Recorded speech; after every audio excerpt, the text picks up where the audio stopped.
Welcome to the Real News Network. I'm Paul Jay.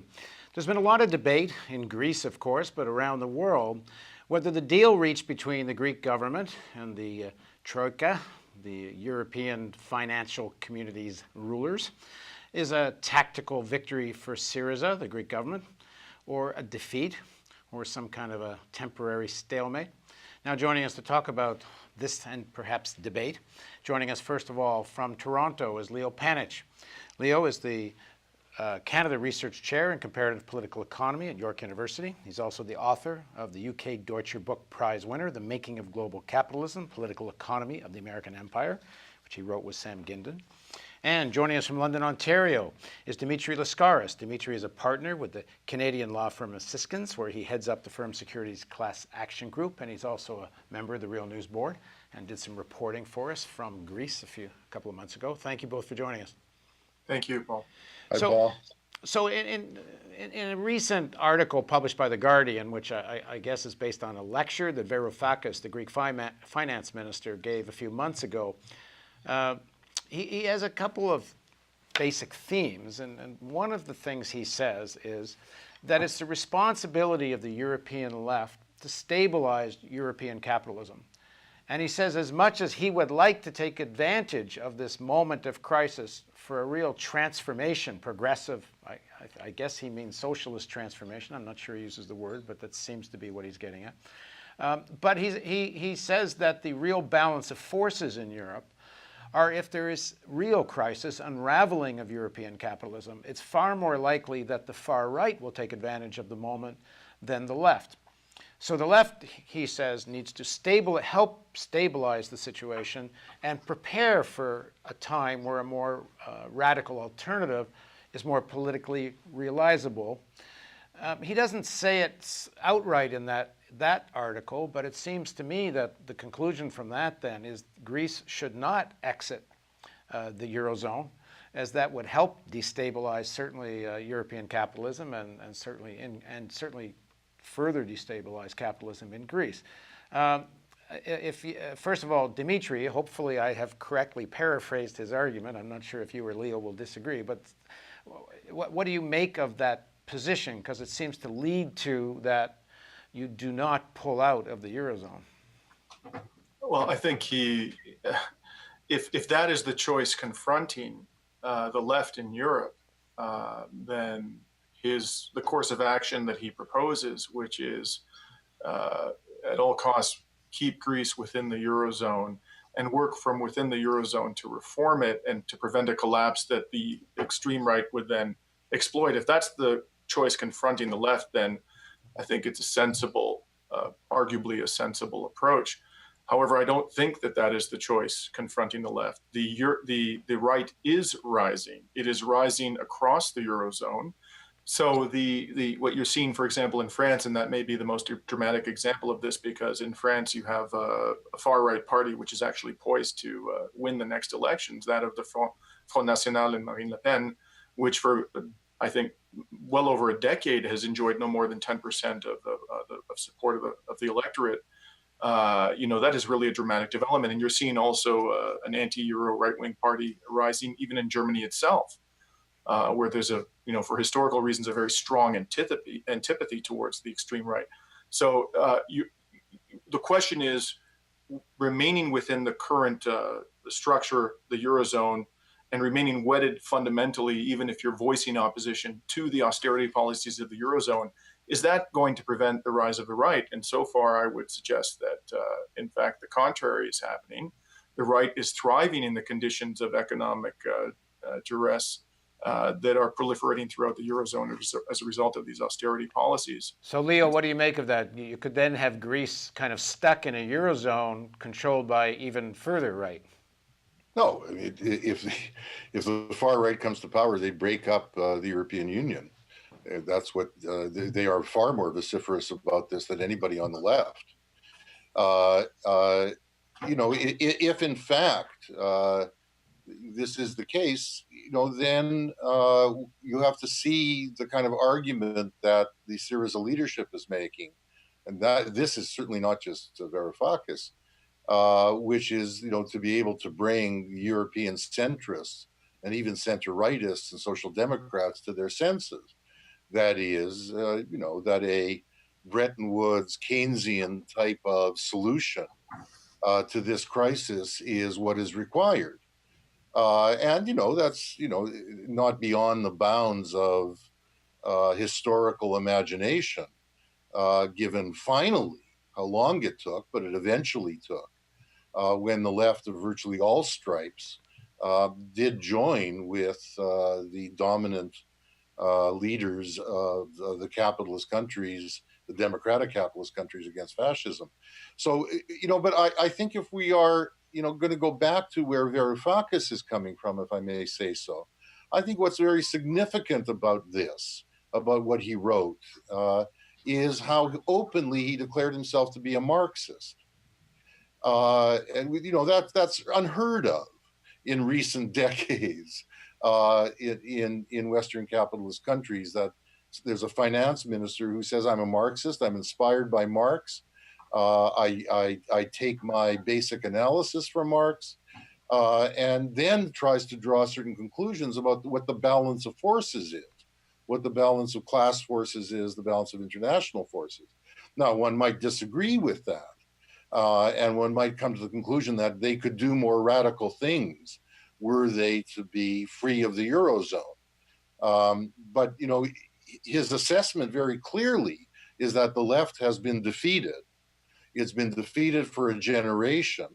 And he says very explicitly in the piece that what we need to do is buy time to be able to set a socialist alternative back on the agenda. And, one has to say that as Chris Hedges' interview with Tariq Ali last week commemorating Chavez ended, he ended with a quote from Chavez, despite all of Chavez's rhetoric about 21st century socialism, that said pretty well much the same thing. So, I don't know that one should be so quick to rush to judgment on what the Syriza strategy is in terms of pulling in or pulling out. They made it very clear that their strategy was to try to stay in and find a balance of forces in Europe that would shift to a more Keynesian type of situation, that would transfer the surplus from Germany to the countries that have the deficit, that it would create conditions that would, that was always very unlikely because the balance of forces aren't there in Northern Europe. But, to turn around and, within weeks of their election and say this proves that, they, aren't serious, well, then we shouldn't have been excited about their election in the first place. Dimitri. I'm not suggesting that they weren't serious. I think they were quite serious.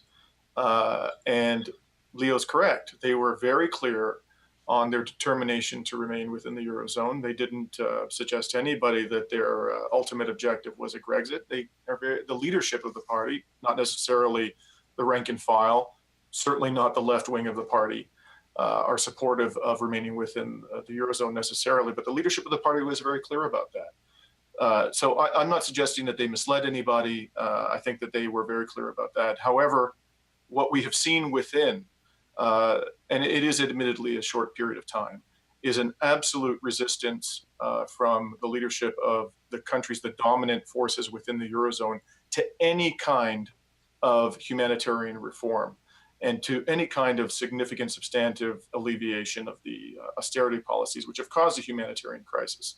So for all the world to see, they can see that.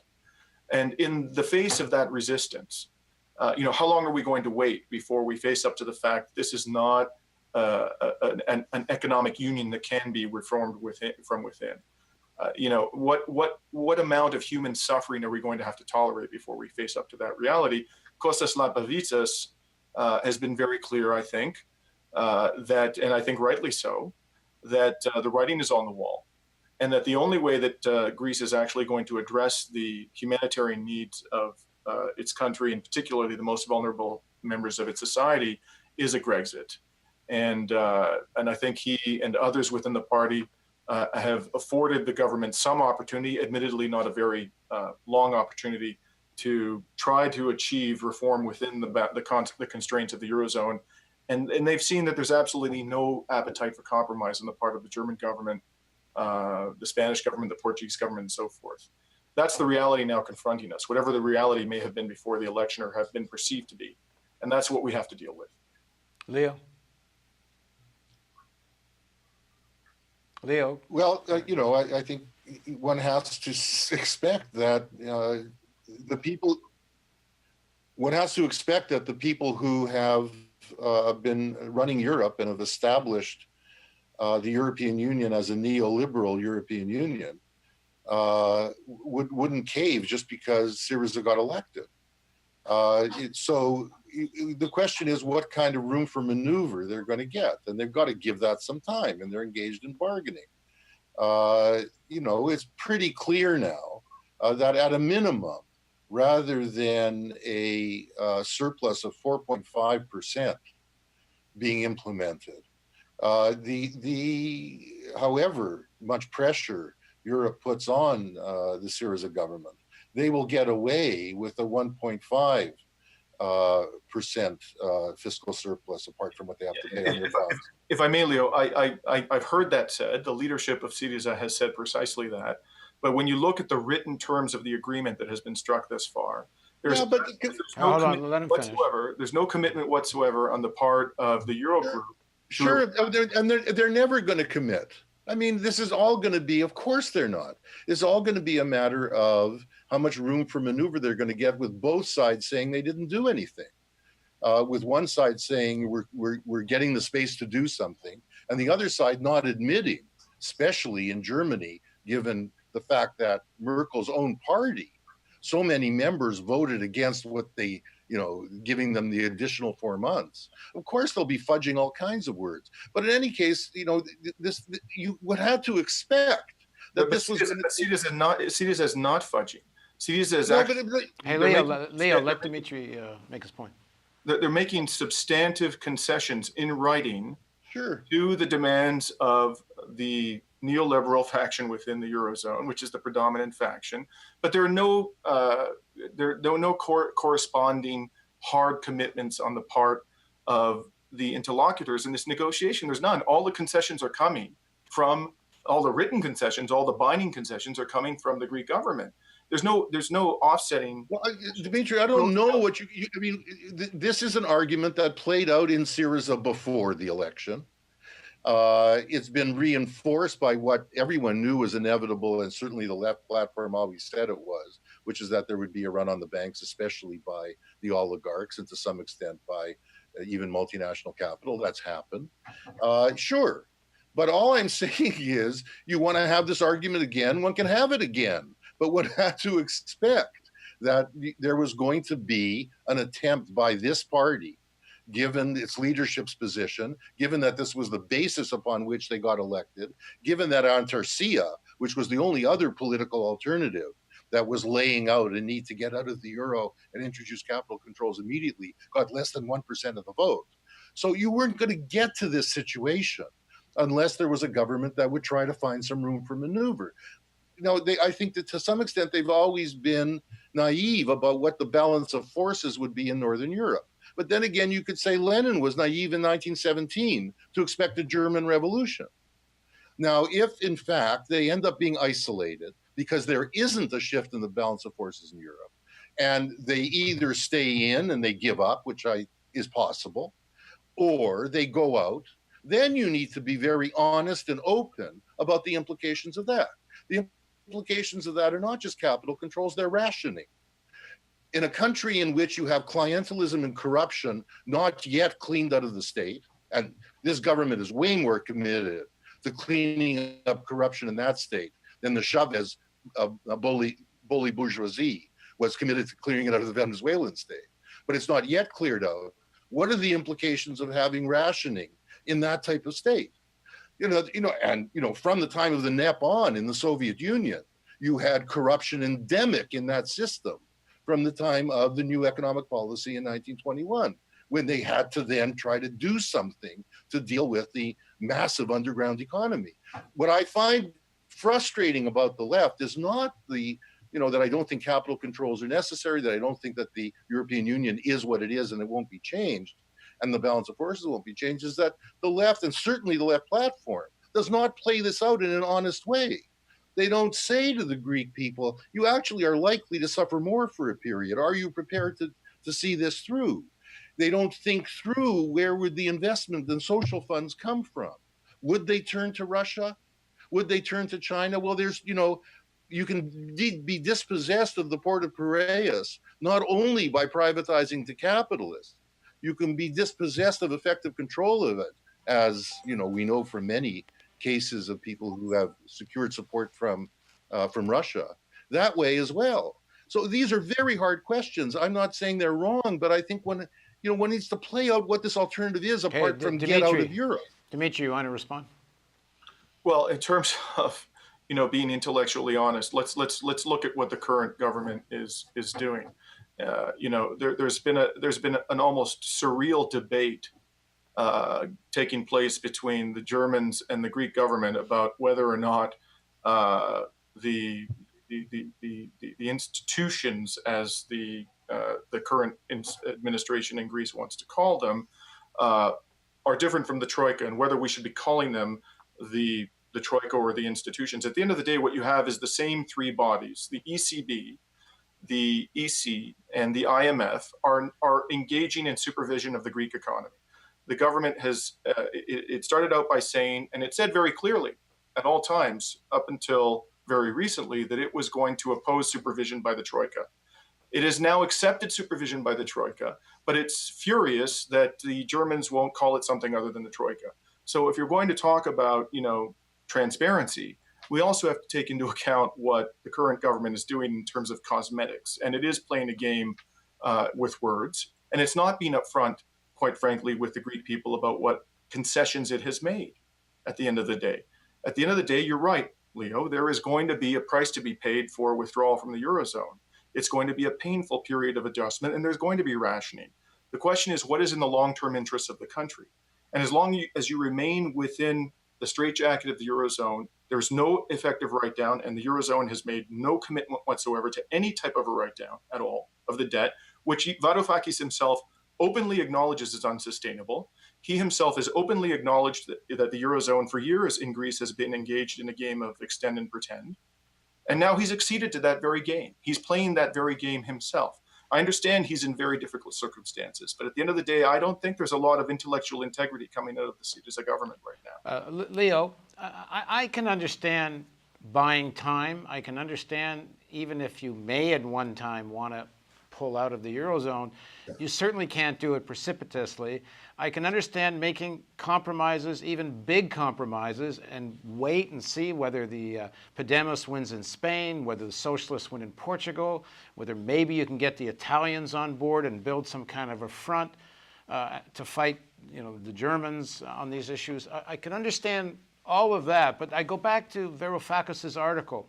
If your underlying assumption is you have to stabilize European capitalism, aren't you telling the Germans and the financial institutions of Europe, the Eurozone, that you're not going to pull out of, you're never going to pull out of the Eurozone because the destabilization will bring to power the right. So we'll negotiate with you, but we're never leaving. They may never pull out.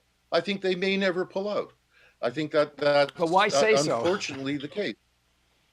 Well, no, they've never said so. Well, I mean, that's what I'm saying. His article seems to imply. Always said it.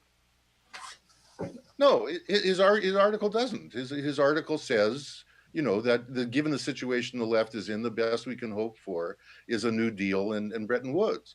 The trouble is that shift in the balance of class forces in Greece doesn't lead to a shift in the balance of forces in Northern Europe, even if there was a shift in the periphery of Europe. This is the problem, and it's a severe problem. I think one needs to stand back and then do an assessment of what it means to pull out and how far that will take you.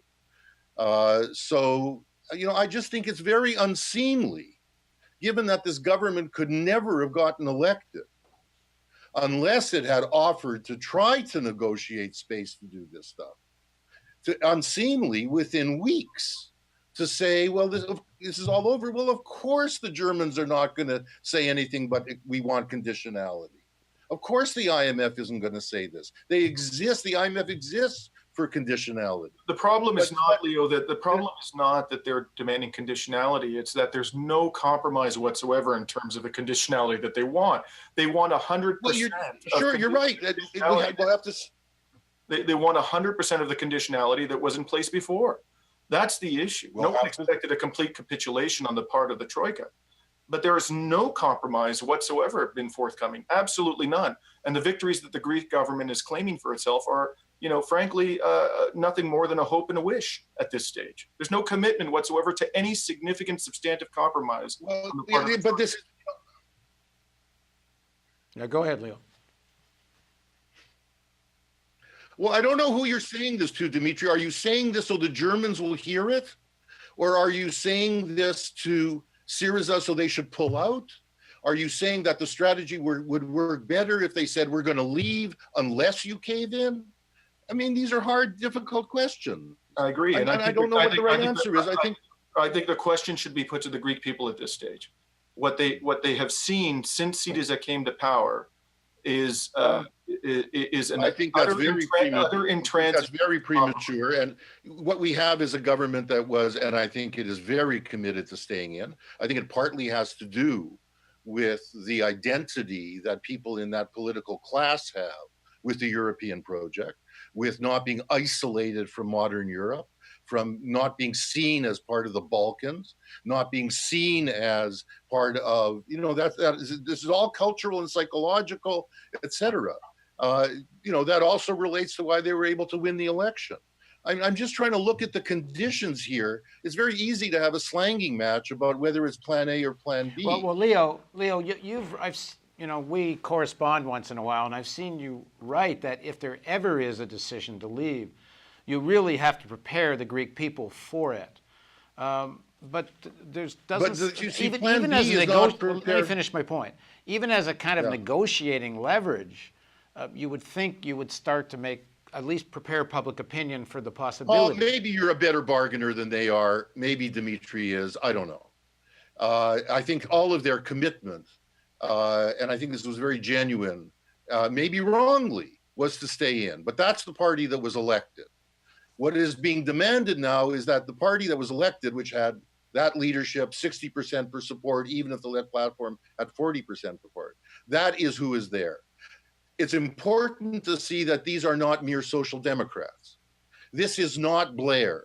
These are people in their majority who would define themselves as Marxists. You may then say that what they're going through is something like the great Second International Socialist parties in the early part of the 20th century, where Marxists, given the conditions, end up becoming reformists and hamstrung by all of that. You may similarly say, just as the communists ended up supporting Roosevelt and treating him as a hero, that's where they're going to end up. But, I do think this is who we've elected. This is who got elected. And it's just not to be expected that one would see a big turn. I think the really important thing, if you're talking about preparing the Greek people, is that I'd like to see the left platform, if they really were doing anything, show me any more inclination or ability to turn Syriza as a party into the type of party that is capable of taking the solidarity networks and developing all kinds of initiatives around workers' co-ops, around social solidarity, demanding that the government not only think about Plan B in economic policy terms, but be appointing people inside the state who would be animators of that type of change in the society. What happens in Syriza meetings are slanging matches over Plan A or Plan B. And when you try to pay people into a series of ordinary people, they walk away in disgust because this is abstract arguments by economists. And as I've often said on the Real News, and I'll say it again, the most worrying thing about Syriza all along has been that it often looked like here was this tremendous social movement-based party that was using the party as a booster rocket to put in a new government, but hadn't thought through, and this was clear to me when I was in Greece last year, how to animate that party so it was a really mobilizing and educating party building from the base at the bottom. That's what worried me when I was there last year, and I don't see any evidence that those who are calling for Plan B are any more oriented to having the party do this than is the government. In fact, I'd say rather less. Dimitri. Well, that may be at the end of the day, but I do think there is a Plan B in the offing. And whether or not it's being formulated and presented to the Greek people in a way that it's going to garner the necessary public support is a very important question. And I'm not sure that that's being done. But I think within the party, I mentioned his name, Kostas Lapavitas, and other members of the left platform are in fact envisioning the next step. And they are planning for a Grexit. And I think it's time for them to put the choice to the Greek people in a very clear and coherent manner, because that is the choice now confronting them. It is either a continuation of this game of extend and pretend, and the continuation of a humanitarian crisis, and the continuation of a complete sacrifice of sovereignty. But what do you make of Leo's point that this is premature? That the Greek people did vote for this choice, and you need to let it play out. I don't know whether they're going to actually survive from a fiscal perspective until beyond March, let alone a year or months down the road. They have to make a choice. It's unfortunate that they're being put to this choice in these very extraordinary and difficult circumstances, but that's the choice confronting them.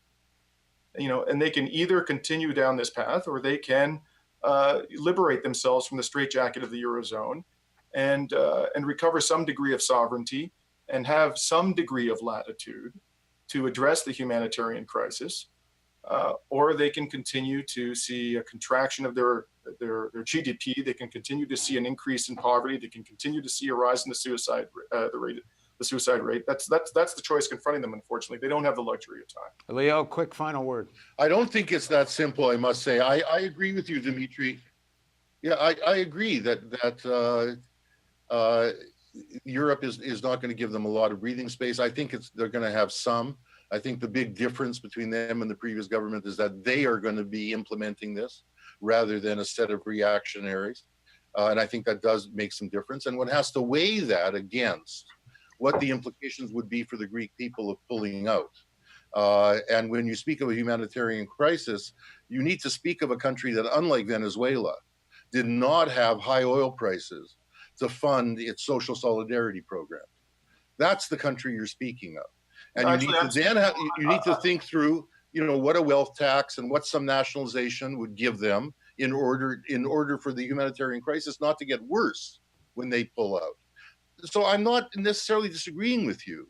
I just think one needs to be, if one's going to be honest, one needs to not only say they haven't got that much space in Europe, one needs to ask what will be the short-term implications, and be honest about it in terms of being cut off at the moment.